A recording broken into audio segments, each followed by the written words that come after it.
To have Gail Tifford join us next. Gail is the Chief Brand Officer at WW International. And Gary, I don't think I had a chance to tell you this, but when we reached out to Gail, she made me promise that you weren't going to make her do the plank competition. You know, if you were thinking about it, this is not the time to do it. I'm too smart to do the plank with this beautiful and incredibly talented woman. Gail, thank you so much.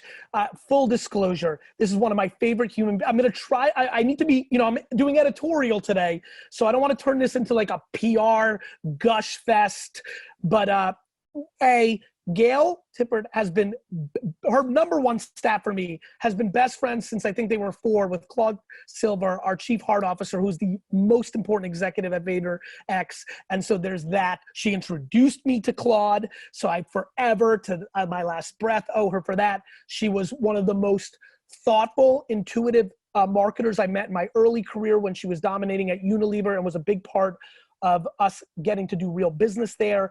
And she's now gone on to become a major force at WW, and I'll let her explain that. Gail, thank you so much for being on. Hi, Gary. Hi. What's going on? How you doing? I'm well. You have a very, very, very, very cool background. I appreciate the humor.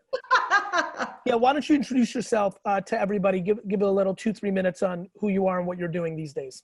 Okay, great. So, hey, everybody, I'm Gail Tifford. I'm the Chief Brand Officer at WW, formerly Weight Watchers. I joined a little over 2 years ago to help lead the transformation of the brand from Weight Watchers to WW, and have just been staying very, very busy, especially lately. Gail, let's get right into it to bring as much value as possible. Yeah. You have a monster company. There's all these, there's your organization and then there's all the people within the community. How do you pivot during this time? In general terms, but I really want to bring value today, like in very micro specific terms, as people might take what you're doing at tens of thousands and apply it to 6 people and get inspiration today and go call those 6 people, do something new. How did you do it? So this is what I would say. I mean, it's crazy when I think about the timeline. On March 8th, we were in Denver with, shoulder to shoulder with 15,000 of our closest friends at the last stop of the WW Oprah tour, which is crazy to think that we just started hearing, some rumblings of COVID. Flew home in the office on Tuesday when our CEO made the decision very, very early on that we were going to close down the offices and also close down our workshops. Just for perspective, we have about 30,000 workshops a week around the world. Say that one more time. I'm sorry? Say that one more time. Okay, so 30, no, I heard everything. Just like for the people in the back. How many per week? 30,000 workshops a week in real life experiences around the world. Okay. Fucking and insane. We were like, I will tell you, we were maniacally focused on the safety of our employees and our members. And that is all we cared about.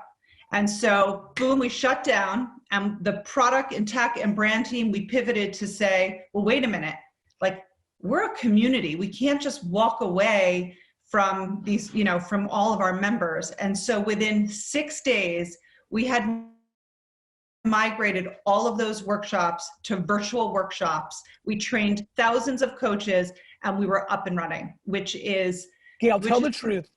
Tell the truth. How ugly did you think it was gonna be? And you're like, you're brushing your teeth, you're working out, you're thinking about this. I know you're meticulous, T's, I's, thinking about it every second. And you definitely are thinking like, man, a lot of these people have never used Zoom or Google Hang. Like, on some real talk, how petrified were you that it was going to be a burning disaster? Petrified, totally petrified. But, and Gary, I know this sounds trite, but we were really doing this because we were really nervous about our members not having their community, and we were really trying to do the right thing. And I do believe in karma, and I believe when you're doing the right thing, like we had some angels on our wings, and we had a ton of people who I have never worked for a company where the people in my company, they almost care too much. I'm worried about people burning out because people overnight, our product, our tech, it was like, we are going to make this happen. And the teams, I mean, talk about having focus, having clarity, having purpose and passion. And it just, it was pretty amazing. Gail, what has been the biggest surprise, pro and con? I need a con from you, Gail. No softballs here. You know, pro and con, biggest surprise so far, the organization, the business, the realities of what you're dealing with at this high of a level of such a big company. I think the pro has been just like, we are all on a mission. We're a very purpose-driven company. So I think when you have, like, we have purpose and we're trying to make a profit, and the two of those things just come together really, really well. And I think that is the pro. You know, I think the con, people, when they care so much, they take everything so personally. And that's hard, especially I'm a hugger, I'm a toucher, I'm a come here. And like when you're trying to manage teams on Zoom where it's like, you know, I just want to hug you, Gary. I miss you, you know? I get it. It's hard. It's very, that's the biggest challenge for me. It's like, I want to climb through the computer and I can't. Yeah. Gail, one thing I know from afar is that your app is a pretty foundational part of your world. You know, not to divulge too many, you know, secrets, because I'm sure it's important IP, but I'm looking for scoops here, Gail. I'm trying to build a show here. So give me an insight, a data point, a surprise, because I know you've got behaviors and you're chief brand, and you know, you come from an incredible media background. So you know, thing I always admired you is you have that math and art thing going on. Give me a tidbit that you're allowed to that won't get Mindy upset. Like, help me here. Give me something that you're seeing, a surprise trend. You know, I've put on 8 on the LBs, but I've leaned heavily into muscle gain. You'll be proud. They're starting to come in. So what have you seen? Anything stand out, both yay and a little like, uh-oh? Yeah. So, well, what's interesting is that weightlifting is like way down and yoga is like way up. So that's number one. I mean, really watching people's behaviors and using that to bring value to them, right? I mean, in the first few weeks of COVID, I mean, people were having potato chips for breakfast, lunch, and dinner. And in fact, you know, we started to use some of that, and I know we'll talk about content in a bit, but we started to use some of that in, you know, in our advertising. So the alcohol consumption, I mean, and by the way, it has changed my life. Say it one more time. I need a commercial. No. I first of all, I have told, and I know Carolyn's going to take credit for this, but you look at referrals, and I am up there to the point where, like, I am, every time I get my text, I'm like, oh my God, I got to do it quickly. It has changed my life. Now, maybe not in the best way possible. I am now probably an alcoholic, but that's okay. But you have made it so frictionless and so exciting. And I always loved buying wine, and you've taken it to a whole new level. Thank you. Thank you for saying that. Okay, so back to our app. Yep. No, I mean, so look, I think obviously consumer behavior, consumer sentiment, we have a social media platform within our app. I go to it every day. It is, you know, it is food for my soul. You have a group of people, and I say this all the time, besides Disney, well, actually now with Disney, it might be the most positive place on earth. And it is like people rooting each other, and it's just, it's amazing. Yeah, I actually want to take a hard left turn, and you mentioned Carolyn. I'm going to go broad here, less marketing. because I know there's a lot of people, I'm reading the tweets. And by the way, if you're on Twitter, hashtag marketing for the now. Gail Tifford is with us. She's getting a lot of love. Marketing for the now hashtag. A lot of you are not contributing, so screen shoot, put it out there. Gail's got the best background probably of the day, so use that for your content. Gail, this is I hope my work calmed you. so good, so good. Gail, you are part of an inner circle that I think is the most remarkable thing that my favorite single thing in being in marketing in the last 10 years is this inner girls club that exists of some of the most like wildly creative, competent, gangster operating CMOs and senior leaderships. It's, you know, it's evolved officially with what Shelly has done, right? It's unofficial. You know, maybe my greatest accomplishment in the last 10 years in the ad world is I get to be the token guy in the girls club once in a while because I love you guys so much. Linda Boff and so, you know, so many others, Carolyn, obviously. And it's just, it's, you know, Kristen and Pam from, and on and on.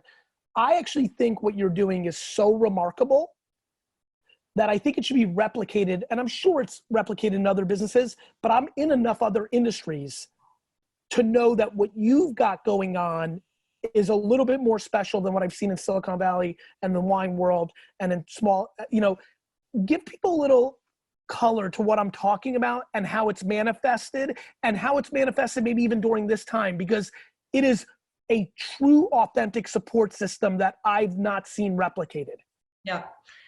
And you know what I mean? When I think about, so I'll just tell folks, so there is a group of women at the like, you know, C-suite level in marketing and media, and you know, we've just become like a sisterhood. And I think, you know, a lot of it started when Shelly Zellis started the Girls Lounge, and we would come together at these big group events that were mostly men. And it was a, you know, a safe haven for women to come together and just be. And so, you know, through the years, we've just really developed those relationships. And it's, I mean, I was never in a sorority in college, but it's kind of what I imagine it would be, where you have a group of women that you know, they have your back. You can them and by the way, I've been in meetings when some people have, you know, by the way, just for everybody else, she's going to play it humble. These are the leading female marketers in the world. Let's just call it what it is. That's what this crew is. Not that they're not keeping other people, but it is what it is. And the reality is I've been in the room when different people have referenced different people in that group with that. Let's just play out the scenario. Gail's in the room. We're in a meeting of 7. Carolyn, who's coming up next, because I just saw her come in, pop up, gets mentioned. It's only Gail that's part of this like crew, that's in that crew. The rest of the 7 people are not. One person who doesn't even know Carolyn, or does know Carolyn for that matter, because it's all just business talk, we've all been there, makes any level of comment that isn't other than ridiculously flattering, and it's fucking gangster. I've seen this 9 times already. Like, talk about truly having their back. I've seen it twice. This is not a joke, so I'm bringing it up. It's extremely special. I've seen it twice where it was inconvenient for the person. It's one thing when it's convenient to have somebody's back. How about when it's not convenient? When the most senior person at the table with the most juice says it, and now you have to go to bat for your homie, and you know you're going to take a little bit of like a political, like it's incredible to watch, Gail. People have you guys have each other's back. Carla, like all, like it's real.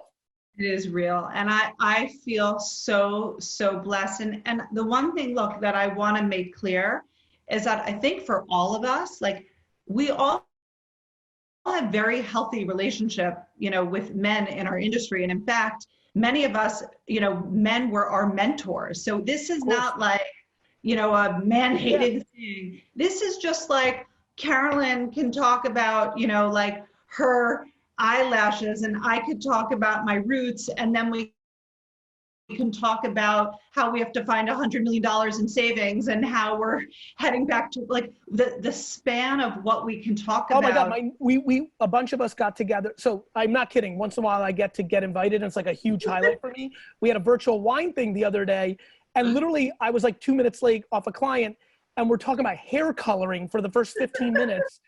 And I was like, this is fucking the best meeting I've ever been in. Like it was just amazing. And then Gail's got some like upside down fucking machine that you have to like do like that I have to get. Gail, we'll talk about that another time. But like, it's really, really, really special. And I think, and I want to, the reason I'm bringing it up, and maybe you can give a tidbit of how to think about it. I think the women watching right now that are in other industries or even in this industry to start their own is a big, big, big deal. And you're only as strong as your weakest link. That's been the biggest thing that I've watched from this crew.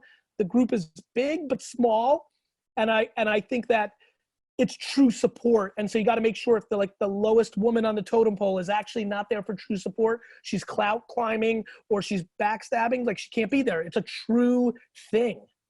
And I tell that, I mean, look, I wish I had this group 10 years ago, right? I didn't. And I tell young women that I mentor all the time, like, you know, don't be so busy looking for like that CMO to be your mentor. Like, look at your peers, because these are the people that you're going to rise the ranks with. And they're the ones that are going to find you your next job and have your back. And I think I often say, like, I hate the word networking. Like, that to me, just, it makes me cringe, because it's not about networking. It's about true connection and connecting with people on a personal level, on a professional level.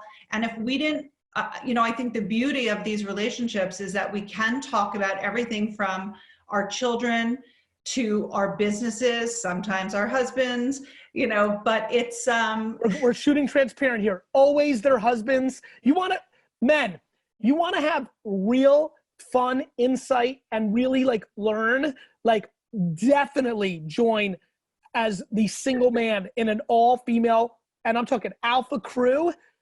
I mean, these ladies, I like shiver after I'm in those hangouts. Back, Gary, you earned your keep with the wine you sent. Well, I'm gonna. No, but you do. But I do love it. It is amazing. This is what I talk about: diversity, inclusion. Whether it's you know, obviously I spend a lot of time in a lot of circles. Like it's a lot. I mean this. It's fun for me to analyze, because I think of all of you as just consumers when I'm marketing, and women speaking women truths is like really fun content. Like, you know, there's a piece of content we made for Nilla Wafers 9 years ago because I was in groups like this in the wine world that said, we made a piece of content. It was an $18 execution and said, I love my husband and children at the top of the piece of content. And then below it, it said, when they're not home. And that thing got 44 million organic views through sharing on Facebook because it was the truth. And you guys speak the truth in there a lot about the husbands. Sometimes about you too, Gary. Fair enough. Well, I appreciate you so much. I know we got into like some of the fun stuff. I knew I was going to go off beaten paths with you. Is there anything we didn't touch on as I segue here? No, I love you, Gary, and I love your team, and you guys are doing great work, and thank you. Thank you so much. Let's keep it going. Bye, Gail. Take care.